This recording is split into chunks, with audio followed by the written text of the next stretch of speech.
வாங்க வாங்க தைவன் ஸ்டைலில் ஆட்ஸ் போட்டு வீட்டில் செஞ்சு கட்டுறேன். ஒரு பவுலில் முக்கால் தண்ணி எடுத்துக்கிட்டு இஞ்சி பூண்டு பேஸ்ட்டை ஒரு ஸ்பூனுக்கு பாதி போட்டுக்கணும். இஞ்சி பூண்டு அதுக்கப்புறம் வந்துட்டு சீரகம் மூணுத்தையும் அரைச்சிட்டு அதுக்கப்புறம் சிக்கன் பவுடர் கொஞ்சோண்டு, சால்ட்டு கொஞ்சோண்டு. இதில் நம்ம ஃபிஷ் பாலு, அப்புறம் அந்த ஃபிஷ் பால் மாதிரி நீட்டாக ஒன்று இருக்கும் அது, ப்ரானு, அப்புறம் கேரட்டு, பீன்ஸு, அப்புறம் வெங்காயம், தக்காளி, கார்லிக் கொஞ்சோண்டு அப்படி நசுக்கிட்டு போட்டாலும் ரொம்ப டேஸ்ட்டாக இருக்கும்.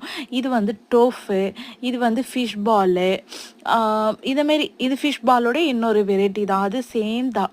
ஸோ அதேமாரி கொஞ்சோண்டு கோஸு, கொஞ்சோண்டு கீரை, கொஞ்சோண்டு வந்து மஷ்ரூமு, கொஞ்சோண்டு கேரட்டு, கொஞ்சோண்டு ஒரு எக்கு உடச்சி ஊற்றி அப்படியே லைட்டாக மிக்ஸ் பண்ணணும். கொஞ்சோண்டு தேங்காய் பூ போடணும். செம்ம டேஸ்ட்டாக இருக்கும். அப்புறம் கார்ன் வந்து போட்டுட்டு அந்த சின்ன வெங்காயம் இருக்குல்ல அது, இது கிரிஞ்சலுக்குள்ளே இருக்கிறது. இந்த மாதிரி டேஸ்ட்டே சமைச்சு சாப்பிட்டு என்ஜாய் பண்ணுங்கள். பை.